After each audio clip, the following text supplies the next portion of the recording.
शांतं सच्चिदानन्दविग्रहं पूर्णब्रह्मपरानन्दमीशमालन्दिवल्लभम् नमो सद्गुरु तुकया ज्ञानदीपा नमो सद्गुरु सच्चिदानन्दरूपा नमो सद्गुरु भक्तकल्याणमूर्ति नमो सद्गुरु भास्करा पूर्णकीर्ति अखण्डमण्डलाकारं व्याप्तमेन चराचरं तत्पदं दर्शितं येन तस्मै श्री गुरवे नमः. जयांचे केले स्मरण होय सकळ विद्यांचे अधिकरण तेची वंदू श्री चरण श्री गुरूंचे ते नमस्कारोनी आता. श्रद्धावान लभते ज्ञानम तत्पर संयतेंद्रियः ज्ञानम लब्ध्वा पराम शांती मचिरेणाधिगच्छति. ग्रंथराज ज्ञानेश्वरीच्या 4थ्या अध्यायाचा विचार आपण करतो आहोत आणि या 4थ्या अध्यायातील 39व्या क्रमांकाचा हा श्लोक आहे. या श्लोकाचा विचार आपण कालच्या पाठामध्ये केलेला आहे. हा श्लोक आणि यावर ज्ञानोबरायांचं असलेलं भाष्य त्यातील 3 ओव्यांचा विचार आपला झालेला आहे. आत्मसुखाची या गोडिया विटे जो का सकळ विषया जयाच्या ठाई इंद्रिया मानू नाही.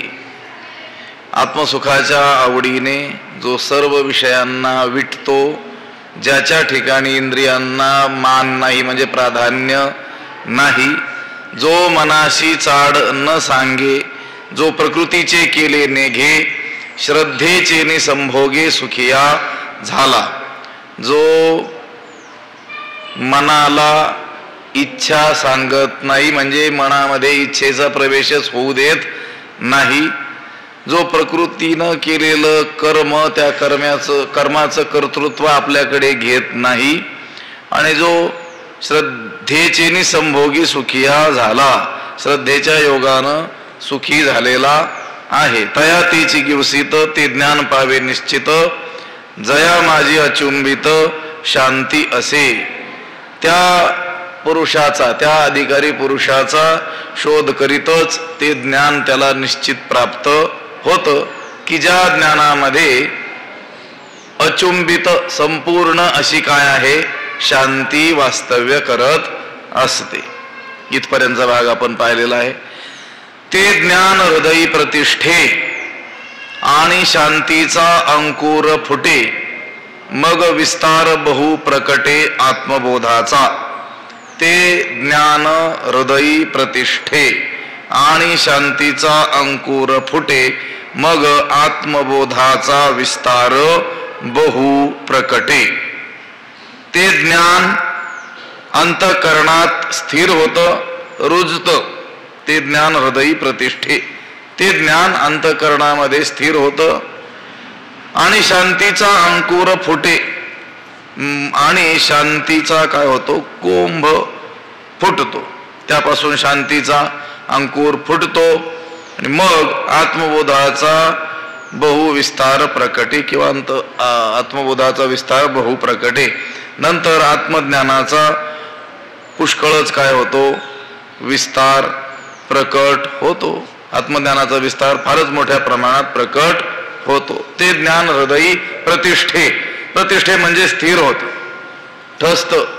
श्री गुरूंनी तत्वमसी महावाक्याचा उपदेश केला की त्या साधकाच्या अंतःकरणामध्ये मी ब्रह्म आहे असं साक्षात्कार रूप ज्ञान काय होतं प्रकट होत. पण अनंत जन्माच्या संस्कारामुळे अध्यासामुळे त्या साधकाच्या मनामध्ये मधून मधून मी ब्रह्म नसून मी कोण आहे, देह आहे अशी विपरीत भावना निर्माण होत असते. जरी श्री गुरूंनी महावाक्याचा उपदेश केलेला असला त्याच्या अंतःकरणातही मी ब्रह्म आहे असं साक्षात्कार रूप ज्ञान उत्पन्न झालेलं असलं तरी देखील मधून मधून विपरीत भावना त्याला होत असते. आणि ही विपरीत भावना नष्ट होऊन मी ब्रह्मच आहे असं दृढ असलेलं ज्ञान ते सुप्रतिष्ठित होण्याकरिता साधक हा त्या वाक्यावर काय करतो पुन्हा पुन्हा पुन्हा विचार करतो ध्येयरूप असलेलं जे त्याचं ब्रह्म आहे त्याच्याशी अभेद करण्याकरिता पुन्हा पुन्हा काय करतो, ध्यान करतो, चिंतन करतो आणि त्या ध्यानाने, त्या साधनेनं त्या साधकाचं मन त्या आत्मस्वरूपामध्ये काय होतं, प्रतिष्ठित होतं, स्थिर होतं. ते ज्ञान हृदयी प्रतिष्ठे, ते ज्ञान अंतःकरणात काय होतं, स्थिर होतं आणि मग त्यापासून शांतीचा अंकुर फुटतो आणि शांतीचा अंकुर फुटे.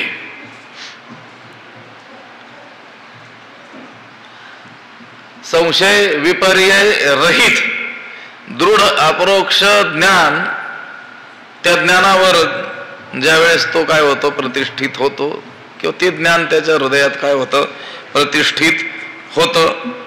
त्या स्थितीत अखंड असणं यालाच काय म्हणतात, जीवनमुक्ती असं म्हणतात. अखंड त्याच स्थितीमध्ये त्याच निश्चयावर असणं त्यालाच काय म्हटलेलं आहे, शांतीचा अंकुर म्हटलेला आहे. आणि शांतीचा अंकुर फुटे, मग आत्मबोधाचा विस्तार बहु प्रकटे. आणि मग त्या आत्मबोधाचा, त्या ज्ञानाचा विस्तार कसा होतो ही गोष्ट ज्ञानोबराय पुढे सांगतात. फारच मोठ्या प्रमाणात त्या आत्मज्ञानाचा काय होतो, विस्तार होतो. अगोदर तर ते ज्ञान त्याच्या हृदयात काय झालं, प्रतिष्ठित झालं. आता तो त्याला कोणत्याही प्रकारची विपरीत भावना, संशय विपर्य राहिलेला नाही आहे. पण आता त्या ज्ञानाचा विस्तार कसा होतो ते सांगतात. मग जेवती वास पाहिजे तेवती शांतीची देखीजे, तेथ आप परू नेणेजे निर्धारिता. मग जेवती वास पाहिजे तेवती शांतीची देखीजे, तेथ निर्धारिता आप परू नेणीजे. किंवा पारावार असे आणखी एक पाठ आहे, पण फार प्रचलित नसलेला पाठ आहे. पारावार नेणीजे असा पाठ आहे, पण इथं आप परू नेणीजे हाच पाठ अधिक प्रतीमध्ये आपल्याला दिसून येतो. मग जेवती वास पाहिजे, मग ज्या दिशेकडचा मार्ग पाहावा, म्हणजे ज्या दिशेला त्यानं पाहावं, तेवती शांतीची देखीजे.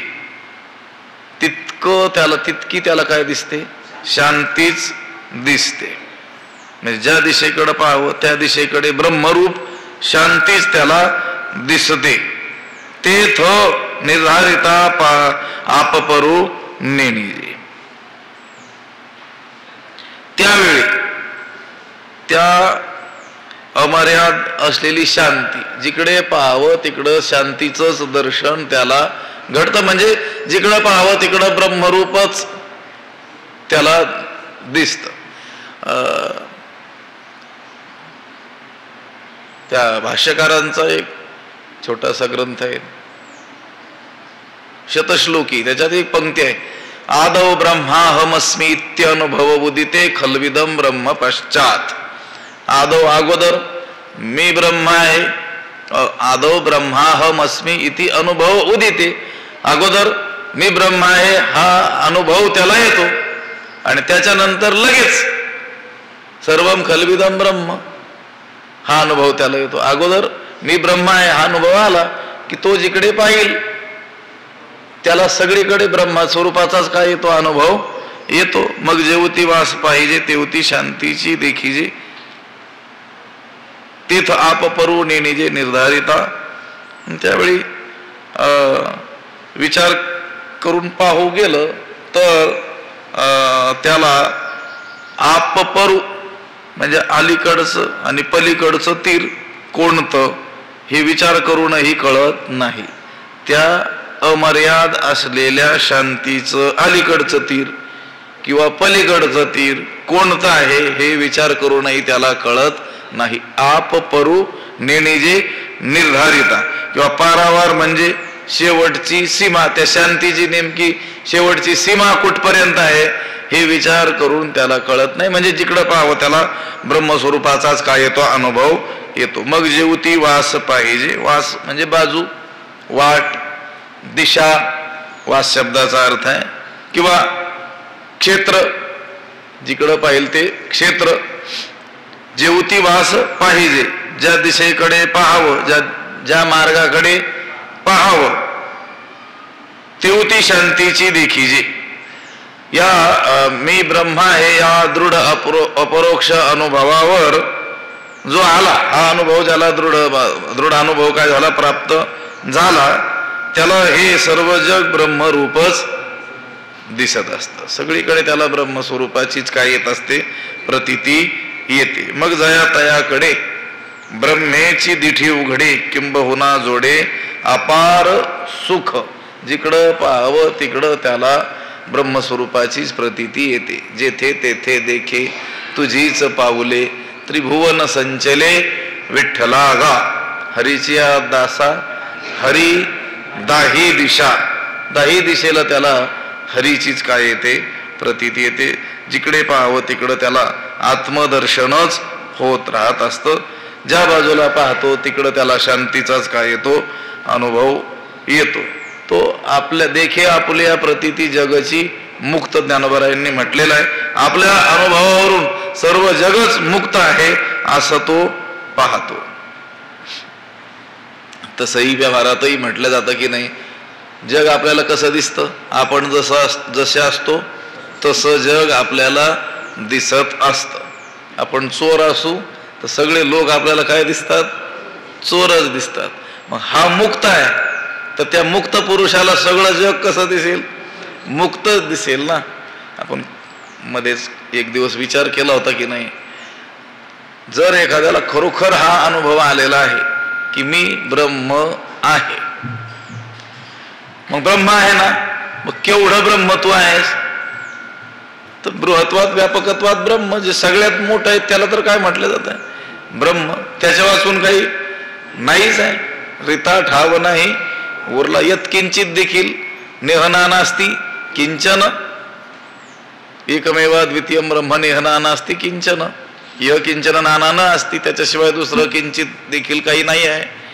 मग असं जे ब्रह्म ते जर तो असेल, हा त्याचा जर दृढ अनुभव असेल, तर त्याला दुसरी काही प्रतीती येऊच नाही. नाहीतर मग मी ब्रह्म आहे असं म्हणत असताना जगाची प्रतीती त्याला येत असेल तर त्याचं मी ब्रह्म आहे हे म्हणणं भ्रांत आहे, हे खोटं आहे. मग तुला जग जग रूपानं दिसतं, स्वतःला तू ब्रह्म म्हणतोस, मग ही तुझी प्रतीती ती कशी आहे, भ्रांत आहे. एक दिवस आपण कधीतरी विचार केला होता, अमृतानुभव हा ग्रंथ म्हणजे नेमकं काय आहे, हा सिद्धानुवाद आहे. आणि मी ऐकलं होतं मोठ्या लोकांच्या मुखातून, सद्गुरु वैकुंठवासी वक्ते बाबा म्हणाले होते, जीवनमुक्त जो झालेला आहे त्यानं आपली जीवनमुक्ती खरी आहे की खोटी आहे हे त्या अमृतानुभवावरून तपासून घ्यावी. त्याच्यासाठी तो ग्रंथ आहे. म्हणजे आपल्याला प्राप्त झालेली जीवनमुक्ती ही खरीच जीवनमुक्ती आहे हे त्यावेळेस मानावं. जर ज्ञानोबरायांच्या अनुभवाशी आपला अनुभव जुळत असेल तर. जो मुक्त झालेला आहे, देखे आपुल्या प्रतीती जगची मुक्त, त्याला संपूर्ण जगच कसं दिसलं पाहिजे, मुक्त दिसलं पाहिजे. म्हणून व्यवहारात जसा नियम आहे की आपण जसे असतो तसंच जग आपल्याला दिसतं. हा जर मुक्त आहे तर त्याला बद्ध कोणी दिसणारच नाही, त्याच्या दृष्टीने कोणीही बद्ध असणार नाही. तो जिकडे पाहिल तिकडे त्याला परब्रह्म स्वरूपाचाच काय येईल, अनुभव येईल.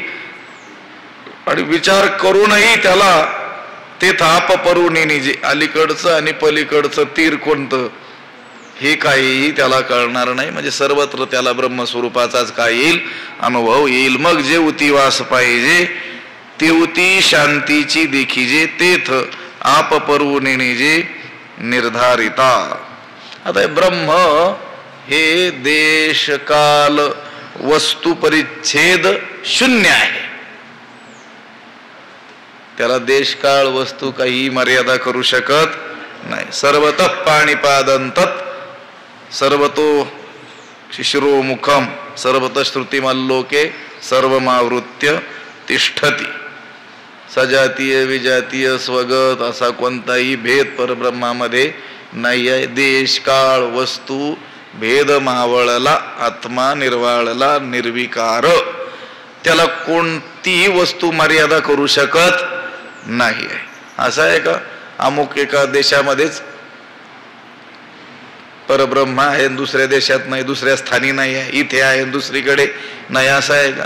किंवा आत्ता वर्तमान काळ या काळात आहे आणि फार प्राचीन काळी भूतकाळात ते नव्हतं किंवा भविष्यात असणार नाही, असं आहे का?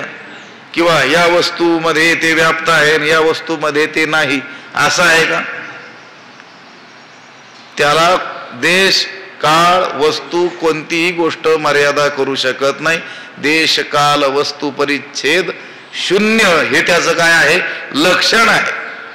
ते ब्रह्माचं लक्षणच जर करायचं असेल तर देश काल वस्तू परिच्छेद शून्यत्वम ब्रह्मत्वम असं करावं लागेल, ज्याला ह्या कोणत्याच गोष्टीने मर्यादा घालता येत नाही. म्हणून ते तापपरुनी जे निर्धारिता ज्या दिशेकडे त्यानं पाहावं ती दिशा त्या दिशेला त्याला ब्रह्मरूप शांतीचाच काय येतो, अनुभव येतो. त्यावेळी त्या अमर्याद शांतीच्या अलीकडचं आणि पलीकडचं तीर कोणतं हे विचार करूनही कळत नाही. ऐसा हा उत्तरोत्तरू ज्ञान बीजाचा विस्तारू सांगता असे अपारू परी असो आता. ऐसा हा ज्ञान बीजाचा उत्तरोत्तरू विस्तारू सांगता अपारू असे परी आता असो. ऐसा असा हा ज्ञान बीजाचा, हा ज्ञान रूप बीजाचा उत्तरोत्तरू उत्तरोत्तर वाढत जाणारा अधिकाधिक होत जाणारा जो विस्तार आहे तो सांगू जाता सांगता अपारू असे अमर्याद आहे परी परंतु असो आता. आता राहू द्या म्हटलं, तुर्तास तो विषय बाजूला राहू द्या. कोणता? या ज्ञान बीजाचा उत्तरोत्तर वाढत जाणारा विस्तार हा अशा रीतीचा आहे. तो सांगतच बसलो तर तो कसा आहे? अपार आहे. सांगता असे अपार परी असो आता, परी आता असो परंतु ते सांगणं आता पुरे. ऐसा हा उत्तरोत्तरू ज्ञान बीजाचा विस्तारू. इथं जे वर्णन केलं ज्ञानाचं ते म्हणतात ज्ञान बीजाचा विस्तार अशा रीतीने उत्तरोत्तर वाढत जाणाराच आहे. सांगता असे अपारू, सांगत बसलो तर तो कसा आहे? अपार आहे. अपार ज्याला पार नाही, ज्याला मर्यादा नाही, अमर्याद असा आहे. त्याच्या संबंधी कितीसं म्हणून आपण वर्णन करणार. वर्णन करायला काय आहे? मर्यादा आहे. शब्दाला देखील काय आहे? मर्यादा आहे. शब्द सगळ्याच गोष्टी प्रकट नाही करू शकत. शब्द काही विशिष्ट मर्यादेपर्यंत आपल्याला घेऊन जाईल परंतु त्याच्या पुढे शब्द आपल्याला घेऊन जाऊ शकत नाही. वर्णन कितीही केलं तरी तिथपर्यंत त्याचा काय होणार नाही? प्रवेशच होणार नाही. मनोवाचातीत तुझे हे स्वरूप येतो वाचो निवर्तनते अप्राप्य मनसा मनेसी मुरडली वाचा. लक्षात आलं का? मनासह ती वाचा मागे फिरली, वाणी त्या मनाला घेऊन जाणायला निघाली परमात्म्याचं स्वरूप आणि माग आली. जाणून आली का? नाही. अप्राप्य येतो वाचो निवर्तनते अप्राप्य मनसा सह. पण त्या शब्दाला देखील काय आहेत? मर्यादा आहेत. हा बोलतच राहता येईल पण त्याचं यथार्थ वर्णन मात्र होणार नाही. म्हणून आता जेवढं झालं तेवढं काय आहे? पुरेस आहे. ऐसा हा उत्तरोत्तरू ज्ञान बीजाचा विस्तारू सांगता असे अपारू परी असो आता. इथं या 39व्या श्लोकाचं भाष्य समाप्त झालं. अज्ञः च अश्रद्धधानः च संशयात्मा विनश्यति संशयात्मनः अयं लोकः न परः न सुखम न अस्ति. त्याचा अर्थ आहे अज्ञ म्हणजे आत्म्याला न जाणणारा, आत्म्याविषयी ज्याच्या चित्तात काय आहे? अज्ञान आहे. आत्म्याला ज्याने जाणलेलं नाही असा जो अज्ञ. च आणि अश्रद्धधान हा अश्रद्धाळू श्रद्धा विहीन असलेला संशयात्मा संशयी मनुष्य विनश्यती, त्याचा काय होतो? नाश होतो. जो अज्ञ आहे आणि अश्रद्धाळू आहे असा जो संशयी, त्याचा काय होतो? नाश होतो. संशयात्मना, तो जो संशयी पुरुष आहे त्याला अयम लोक हा लोक नाही, म्हणजे या लोकातील सुख नाहीत. परहा न, परलोक देखील त्याला साधत नाही. आणि सुखम न अस्ति, अशा रीतीनं कोणतंच सुख त्याला प्राप्त होत नाही. कोणाला?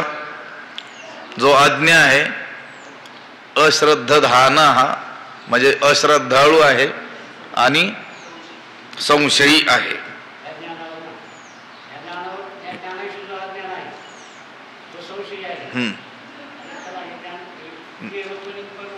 नाही नाही, त्याला हा लोकही नाही, परलोकही नाही आणि कोणतंच सुखच नाही त्याला. कोणाला? जो अज्ञ आहे, अश्रद्धाळू आहे आणि संशयी आहे ज्ञानाविषयी. पुढे येईल ना, विस्तार माऊली करणारच आहेत ना, भगवंत थोडक्यात बोललेले आहेत. त्याचा संशयाचा विचार करू की थोडा आपण. व्यवहारातल्या संशयाचं नाही सांगितलेलं त्यांनी, असे ज्ञानाविषयी संशय. सद्गुरू जे सांगतील, संत लोक जे सांगतील त्याच्यावर काय घेतो? संशय घेतो, ते सांगितलेलं आहे. नाहीतर संशय घेणं हे व्यवहारातील काही लोकांचं कामच आहे, ते तर सगळ्यात मोठे पापी ठरतील. मग या संशयावणी थोर आणिक नाही पाप घोर, विनाशाची वागूर प्राणी असी. पण जे पोलीस बांधव आहेत त्यांना तर गुन्हा घडल्यानंतर काही लोकांना संशयित आरोपी म्हणूनच पाहावं लागतं ना.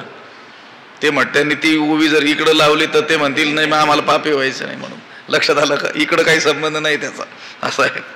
अज्ञश्च श्रद्धानश्च, हे पहा माग श्लोक जो गेला त्याच्यामध्ये श्रद्धा, तत्परता आणि जितेंद्रियत्व हे ज्ञान प्राप्तीची साधनं सांगितलेली आहेत.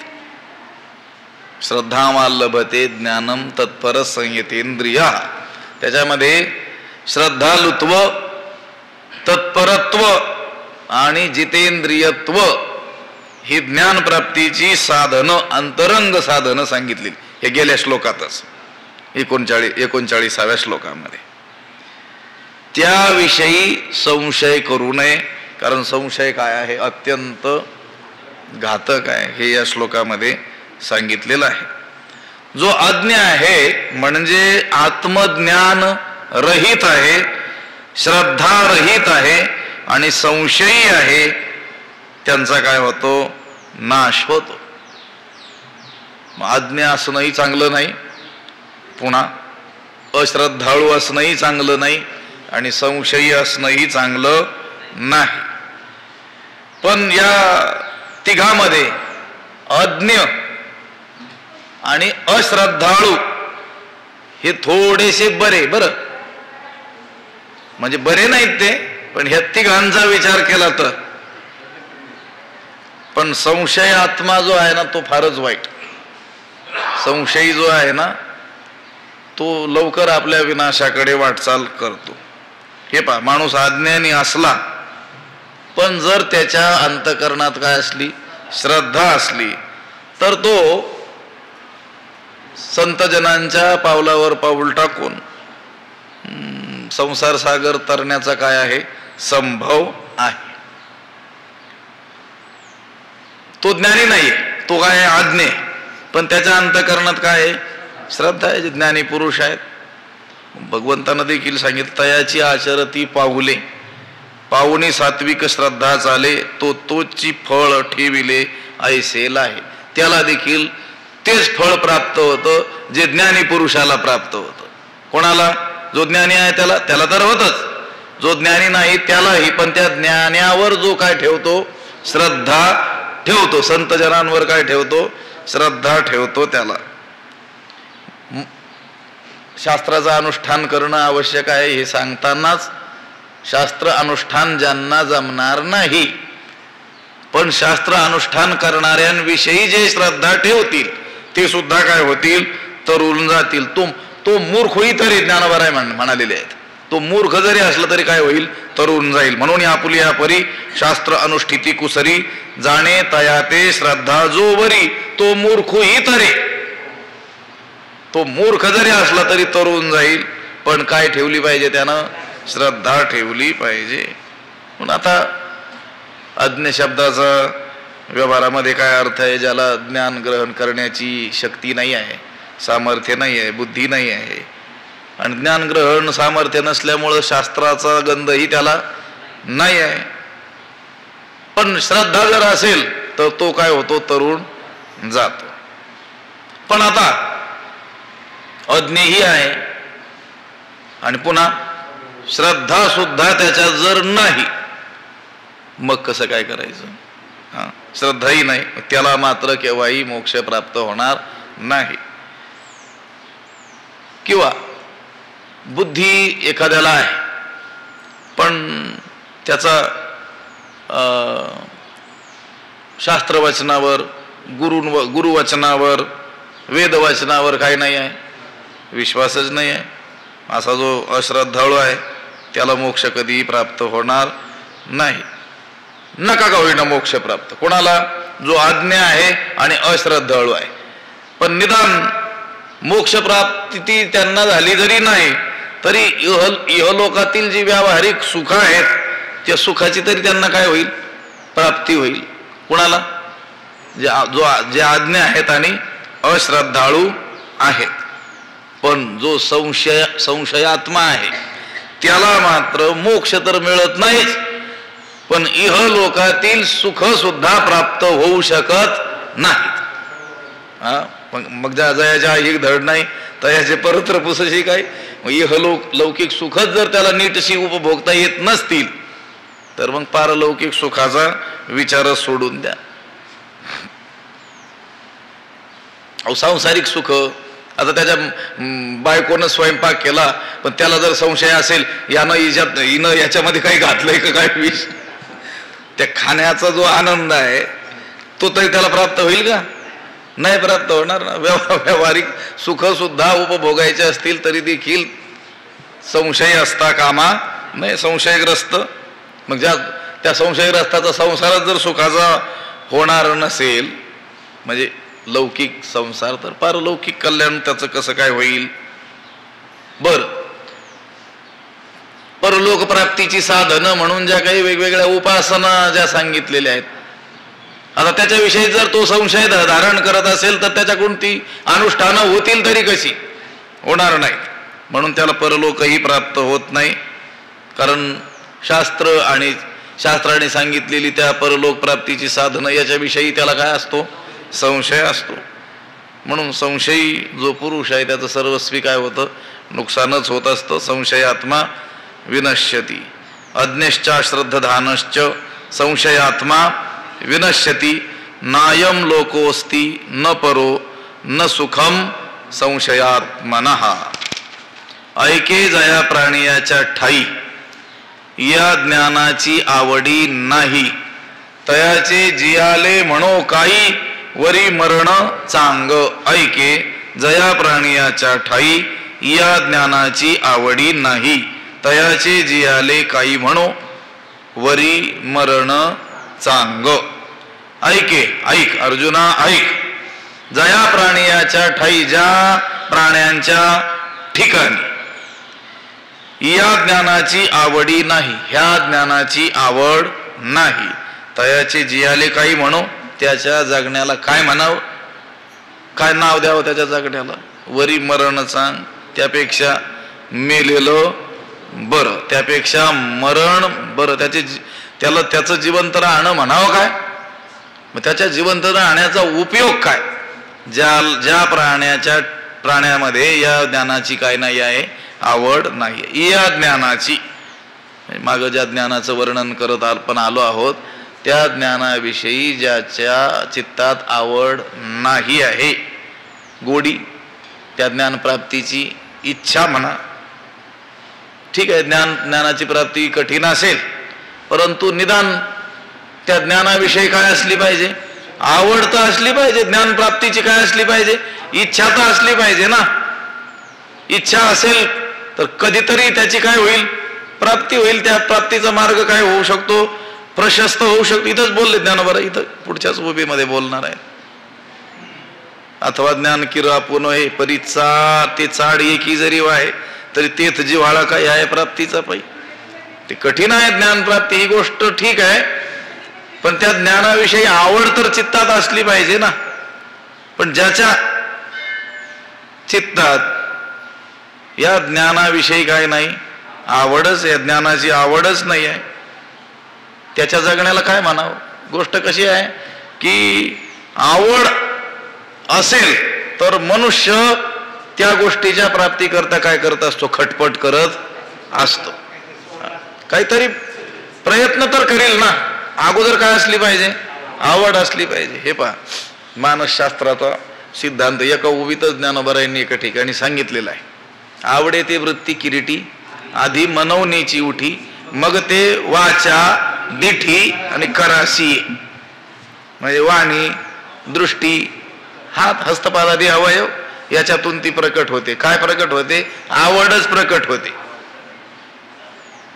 आवडे ते वृत्ती किरीटी, आधी मनवणीची उठी. ती आवड कुठं निर्माण होते? अगोदर मनात निर्माण होते.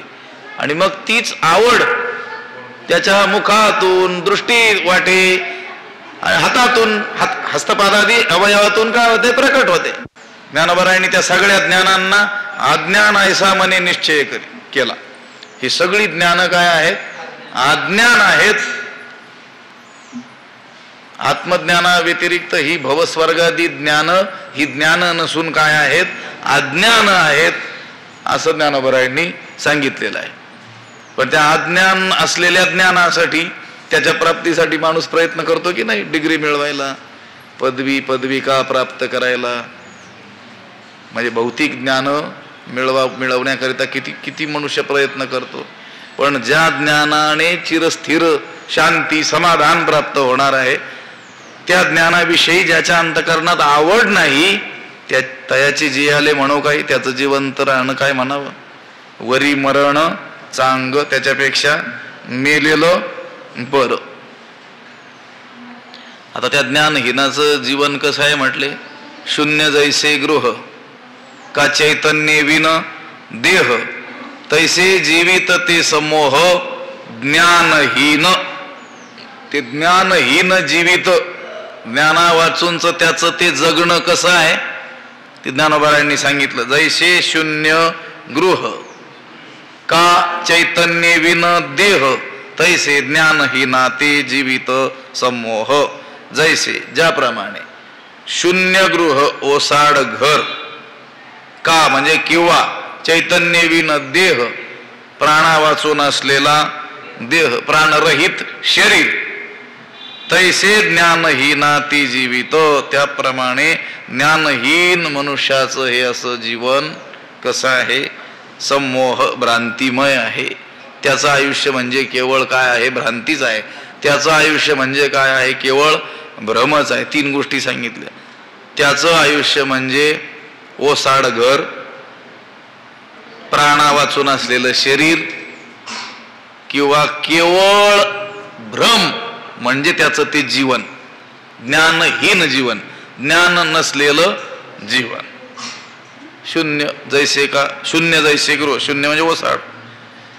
ज्ञानहीन माणसाचं जीवन कसं काय आहे? निष्फळ आहे, विफल आहे, हे या दृष्टांतांनी सांगितलेलं आहे. सुंदर मोठं घर बांधलेलं आहे, आकर्षक, त्याचा परिसर एकंदर ते काय आहे? मोठं घर आहे, परंतु तिथं माणसंच नाहीत. लक्षात आलं का? भूतांचा संचार आहे.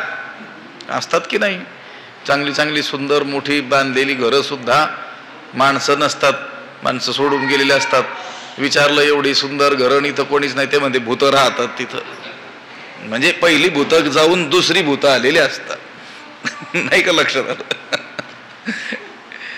असं जे ओसाड घर आहे ते चांगलं वाटतं का? नाही वाटत. शून्य जैसे गृह, का चैतन्य विन देह, प्राणरहित शरीर. हे पहा, सुंदर शरीर आहे, त्याच्या अंगावर अलंकार घातलेले आहेत, सगळं आहे, अंग गोरे आणि तरुणी ज्ञानोबराय म्हणतात. वरी लिहिले आहे लेणे, परी एक लेणी प्राणी सांडिले जीवी. ज्ञानोबराय थोडं सुद्धा सांगायचं शिल्लक ठेवीत नाहीत बरं. फक्त असं नाही म्हटले की सुंदर शरीर आहे, फक्त त्याच्यात काही नाही, प्राण नाहीत, ते नाही, तसं नाही. अंग गोरे आणि म्हातारा नाही म्हटले, गोरा पण म्हातारा नाही, तरुण, तरुण मनुष्य. पुन्हा कसा गोरा म्हणजे सुस्वरूप सुंदर. पुन्हा वरी लिहिले आहे लेणे, दरिद्री पुरुषाचा नाही, भले तो तरुण असेल, गोरा असेल, पण दरिद्री आहे, नाही नाही, तो श्रीमंत आहे आणि त्याच्या अंगावर अलंकार दागिने घातलेले आहेत. परी एक लेणी प्राणे सांडिले जेवी. फक्त काय नाही म्हटले, एकच गोष्ट नाही, बाकी सगळं आहे. काय नाही, जीव नाही म्हटले, त्याच्यामध्ये काही उपयोग आहे का त्याचा? का चैतन्य विन देह, सर्वावयवी शरीर सांग, परी विरहित एका जीवे रे. ज्ञानोबरायांचे एक मोठा अभंग आहे. सर्वावयवी शरीर चांग, सर्व अवयव त्याचे शाबूत आहे, सगळं शरीर सुदृढ वगैरे सगळं आहे, पण विरहित एका जीवे रे. फक्त काय नाही म्हटले, त्याच्यात जीवच नाही. करील का कोणी सोयरीक त्याच्याशी? नाही करणार. का चैतन्य विन देह, तैसे जीवित ते समोह ज्ञानहीन. त्याप्रमाणे ते ज्ञानहीन जीवित समोह, समोह म्हणजे भ्रांती, भ्रम. ज्ञानहीन पुरुषाचं जगणं केवळ काय आहे? भ्रामक आहे. अहो, माणसाला भ्रम जर झाला तर लोक म्हणत असतात की हा लवकर मेला तर बरे होईल, कारण तो भ्रमात जगतो ना. त्याचं जगणं, त्या जगण्यापेक्षा मेलेलं चांगलं. मूर्ख जी माणसं असतात त्यांची उपेक्षा करत असतात लोक, कारण त्याचं जगणं काहीच उपयोगाचं नसतं, त्यापेक्षा मेलेलं बरं असतं. तैसे जीवित ते समोह ज्ञानहीन. पण आता वेळ राहिलेली नाही, नंतर बघूयात. पुंडलिक वरदा हरी विठ्ठल श्री ज्ञानदेव तुकाराम पंढरीनाथ भगवान की जय. माऊली ज्ञानेश्वर महाराज, जगद्गुरु तुकाराम महाराज की जय. विठ्ठल विठ्ठल विठ्ठल विठ्ठल. पुंडलिक वरदा हरी विठ्ठल श्री ज्ञानदेव पंढरीनाथ भगवान की जय. माऊली ज्ञानेश्वर महाराज की जय. आता विश्वात्मके देवी येणे वाग्यज्ञे तोषावे, तोषोनी मज द्यावे पसाय दान हे. जे खळांची व्यंकटी सांडो, तया सत्कर्मी रती वाढो. भूता परस्परे पडो मैत्र जीवांचे, दुरितांचे तिमिर जावो. विश्व स्वधर्म सूर्ये पाहो, जो जेवांचील तो ते लाहो. प्राणीजात वर्षत सकळ मंगळी, ईश्वर निष्ठांची मांदियाळी. अनवरत भूमंडळी भेटो तया भूता, चला कल्पतरूंचे आरव. चेतना चिंतामणीचे गाव, बोलते जे अर्णव पियुषांचे. चंद्रमे जे अलांछन, मार्तंड जे तापहीन. ते सर्वाही सदा सज्जन, सोयरे होतू किंबहुना सर्व सुखी. पूर्ण होवणी तिही लोकी, भजिजो आदि पुरुखी अखंडित. आणि ग्रंथोपजीविये विशेषी लोकी ये. दृष्टादृष्ट विजय होवावेजी, एथ म्हणे श्री विश्वेश्वरावो. येणे बरे ज्ञानदेवो सुखिया झाला, येणे बरे ज्ञानदेवो सुखिया झाला, येणे बरे ज्ञानदेवो सुखिया झाला. पुंडलिक वरदा हरी विठ्ठल श्री ज्ञानदेव पंढरीनाथ भगवान की जय. माऊली ज्ञानेश्वर जगद्गुरु तुकाराम महाराज की जय. शांती ब्रह्म एकनाथ महाराज, सद्गुरु बंशी महाराज, सद्गुरु जोग महाराज की जय.